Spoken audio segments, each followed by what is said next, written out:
ओम शांति। अमृत वेला। इस पुस्तक में आज हम पढ़ेंगे ब्रह्मा बाप के पाठ को भी पहचानो। कई बच्चे बाप दादा अर्थात दोनों बाप के बजाय एक ही बाप द्वारा खजाने के मालिक बनने की विधि को अपनाते हैं। इससे भी प्राप्ति से वंचित हो जाते हैं। हमारा निराकार से डायरेक्ट कनेक्शन है। साकार ने भी निराकार से पाया, इसलिए हम भी निराकार द्वारा सब पा लेंगे। साकार की क्या आवश्यकता है? लेकिन ऐसी चाबी खंडित बन जाती है, इसीलिए सफलता नहीं मिल पाती है। हंसी की बात तो यह है, नाम अपना ब्रह्मा कुमार कुमारी कहलाएंगे और कनेक्शन शिव बाप से रखेंगे, तो अपने को शिव कुमार कुमारी कहलाओ ना। ब्रह्मा कुमार कुमारी क्यों कहते? सरनेम है ही शिववंशी ब्रह्मा कुमार ब्रह्मा कुमारी, तो दोनों ही बाप का संबंध हुआ ना। शिव बाप ने भी ब्रह्मा द्वारा ही स्वयं को प्रत्यक्ष किया। आप लोगों के यादगार में भी यही गायन है कि ब्रह्मा ने जब भाग्य बांटा तो सोए हुए थे व खोए हुए थे। इसीलिए उल्टी चाबी नहीं लगाओ, डबल चाबी लगाओ। डबल बाप भी और डबल आप और डबल बाप भी। इसी सहज विधि से सदा भाग्य के खजाने से पद्मा पदम भाग्यशाली बन सकते हो। कारण को निवारण करो तो सदा संपन्न बन जाएंगी। समझा? व्यर्थ संकल्प, मांगना, शिकायत करना, उल्हाना देना, वकालत करना छोड़ दो। अमृत वेले की रूह रूहान बहुत रमणीक होती है। उस समय विशेष दो रूप होते हैं। एक अधिकार रूप से मिलते और बातचीत करते हैं, और दूसरे उल्हनों के और तड़पती हुई आत्माओं के रूप में बात करते हैं। स्वयं को चेक करो कि समेटने की शक्ति और सामना करने की शक्ति से संपन्न बन गया हूँ। समेटने की शक्ति का बहुत समय से कर्तव्य में लाने का अभ्यास चाहिए। लाट समय समेटना शुरू नहीं करना, समेटते ही समय बीत जाएगा। समेटने का कार्य तो अब संपन्न होना चाहिए। तब एक बल, एक भरोसा व निरंतर तुम्ही से खाऊं, तुम्ही से बैठूं, तुम्ही से बोलूं और तुम्ही से सुनूं का किया हुआ वायदा निभा सकेंगे।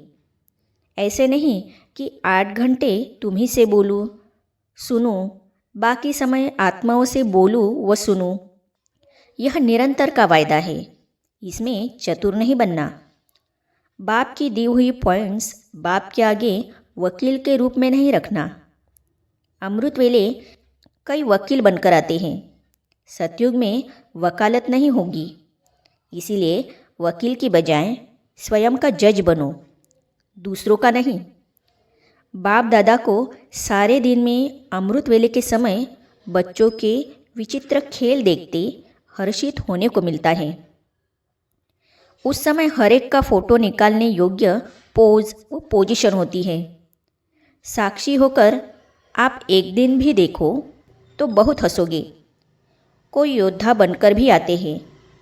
बाप के दिए हुए शस्त्र बाप के आगे यूज़ करते हैं। आपने ऐसे कहा है, ज्ञान ऐसा कहता है। बाप मुस्कुराते हैं, खेल देखते रहते हैं। योद्धा की बजाय विजयी बनो। व्यर्थ संकल्पों से मुक्त होने की विधि। आज अमृत वेले बाप दादा चारों ओर के बच्चों के पास चक्कर लगाने निकले। क्या देखा?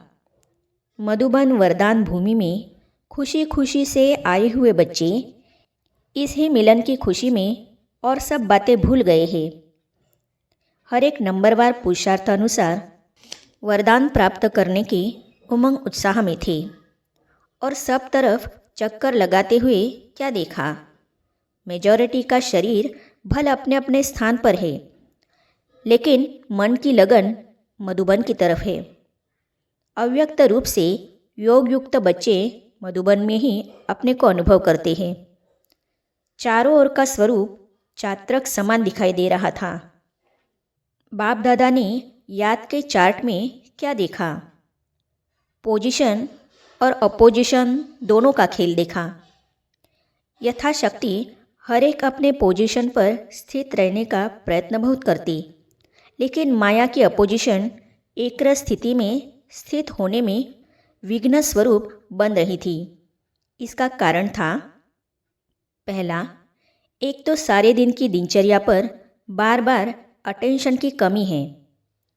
दूसरा, शुद्ध संकल्प का खजाना जमा न होने के कारण व्यर्थ संकल्पों में ज़्यादा समय व्यतीत करते हैं। मनन शक्ति बहुत कम है। तीसरा, किसी भी प्रकार की छोटी छोटी परिस्थितियाँ जो है कुछ भी नहीं। उन छोटी सी बातों की कमजोरी का कारण बहुत बड़ा समझ उनको मिटाने में बहुत टाइम वेस्ट करते हैं। कारण क्या? समय प्रति समय जो अनेक प्रकार की परिस्थितियों को पार करने की युक्तियाँ सुनते हैं, वह उस समय अर्थात घबराने के कारण स्मृति में नहीं आती है। चौथा, अपने ही स्वभाव संस्कार के वशीभूत हो जाते हैं। अपने अनादि आदि संस्कार बार बार स्मृति में नहीं लाते हैं। इस कारण स्वभाव संस्कार मिटाने की समर्थी नहीं आ सकती है। जो समझते भी हैं कि पुराने स्वभाव संस्कार नहीं होने चाहिए, लेकिन फिर भी अर्थात रचता कहलाते हुए धोखा खा लेते हैं, वशीभूत हो जाते हैं। ऐसे चारों ही प्रकार के योद्धा देखे। योद्धा शब्द सुनकर हंसी आती है। बाप दादा को ऐसा खेल देखते हुए बच्चों पर रहम और कल्याण का संकल्प आता है। अब तक मेजॉरिटी व्यर्थ संकल्पों की कंप्लेंट बहुत करते हैं। व्यर्थ संकल्प के कारण तन और मन दोनों कमज़ोर हो जाते हैं। व्यर्थ संकल्प का कारण क्या? सुनाया था ना, अपनी दिनचर्या को सेट करना नहीं आता। अमृत वेले रोज़ की दिनचर्या तन की मन की सेट करो। जैसे तन की दिनचर्या बनाते हो कि सारे दिन में यह कार्य करना है, वैसे अपने स्थूल कार्य के हिसाब से मन की स्थिति को भी सेट करो। जैसे अमृत वेले याद की यात्रा का समय सेट है, तो ऐसे सुहावने समय पर, जबकि समय का भी सहयोग है, सतोप्रधान बुद्धि का सहयोग है, ऐसे समय पर मन की स्थिति भी सबसे पावरफुल स्टेज की चाहिए। पावरफुल स्टेज अर्थात बाप समान बीजरूप स्थिति। तो यह अमृत वेले का जैसा श्रेष्ठ समय है, वैसी श्रेष्ठ स्थिति होनी चाहिए। साधारण स्थिति में तो कर्म करते भी रह सकते हो, लेकिन विशेष यह वरदान का समय है। इस समय को यथार्थ रीति यूज न करने के कारण सारे दिन की याद की स्थिति पर प्रभाव पड़ता है। तो पहला अटेंशन अमृत वेले की पावरफुल स्थिति की सेटिंग करो। दूसरी बात, जब ज्ञान की गुह्य बातें सुनते हो अर्थात रेगुलर स्टडी करते हो, उस समय जो पॉइंट्स निकलती है, उस हर पॉइंट्स को सुनते हुए अनुभवी मूर्त होकर नहीं सुनते। ज्ञानी तो आत्मा हर बात के स्वरूप का अनुभव करती है। सुनना अर्थात उस स्वरूप के अनुभवी बनकर सुनना। लेकिन अनुभवी मूर्त बनना बहुत कम आता है। सुनना अच्छा लगता है, गुह्य भी लगता है, खुश भी होते हैं, बहुत अच्छा खजाना मिल रहा है। लेकिन समाना अर्थात स्वरूप बनना, इसका अभ्यास होना चाहिए। मैं आत्मा निराकार हूँ, यह बार बार सुनते हो, लेकिन निराकार स्थिति के अनुभवी बनकर सुनो। जैसी पॉइंट्स वैसा अनुभव। परमधाम की बातें सुनो तो परमधाम निवासी होकर परमधाम की बातें सुनो। स्वर्गवासी देवताई स्थिति के अनुभवी बन स्वर्ग की बातें सुनो। इसको कहा जाता है सुनना अर्थात समाना। समाना अर्थात स्वरूप बनना। अगर इसी रीति से मुरली सुनो तो शुद्ध संकल्प का खजाना जमा हो जाएगा और इसी खजाने के अनुभव को बार बार सुमिरन करने में सारा समय बुद्धि बिजी रहेगी। व्यर्थ संकल्पों से सहज किनारा हो जाएगा। अगर अनुभवी होकर नहीं सुनते तो बाप के खजाने को अपना खजाना नहीं बनाते, इसीलिए खाली रहते हो, अर्थात व्यर्थ संकल्पों को स्वयं ही जगह देते हो। अमृत वेले पिछले दिन का प्रभाव और स्वयं की चेकिंग। रात्रि को देर तक जागरण करना। प्रवृत्ति वाले भी मज़े में रहते हैं ना, मूंझने वाले हो या मज़े में रहने वाले हो। ब्राह्मण जीवन के हर सेकंड में तन मन धन जन का मज़ा ही मज़ा है। आराम से सोते हो, आराम से खाते हो, आराम से रहना, खाना, सोना और पढ़ना। और कुछ चाहिए क्या? पढ़ना भी ठीक है, या अमृत वेले सो जाते हो। ऐसे कई बच्चे करते हैं। सारी रात जाग रहे थे, सुबह को नींद आ गई। या एक सेवा करेंगे तो अमृत वेले को छोड़ देंगे, तो मज़ा क्या हुआ? एक्स्ट्रा जमा तो हुआ नहीं। एक तरफ सेवा की, दूसरे तरफ अमृत वेला मिस किया, तो क्या हुआ? लेकिन नेमीनाथ मुआफिक ऐसे झुटका खाते नहीं बैठना। यह टीवी बहुत अच्छी होती है। जैसे वह योग के आसन करते हैं ना, अनेक प्रकार के पोज बदलते रहते हैं, तो यहाँ भी ऐसे हो जाते हैं। सोचते हैं सहज योग है ना, इसलिए आराम से बैठो। कईयों की तो ट्यून भी बाप दादा के पास सुनने में आती है। बाप दादा के पास वह भी कैसेट है, तो अब डबल अंडरलाइन करेंगे ना, फिर बाप दादा सुनाएंगे कि रिजल्ट में कितना अंतर पड़ा। काम करने का समय निश्चित होना चाहिए। कई समझते हैं रात को जागकर काम करते तो अच्छा काम होता, लेकिन बुद्धि थक जाती है और अमृत वेला शक्तिशाली न होने के कारण जो कार्य 2 गुना होना चाहिए वह 1 गुना होता है। इसलिए टाइम की लिमिट होनी चाहिए।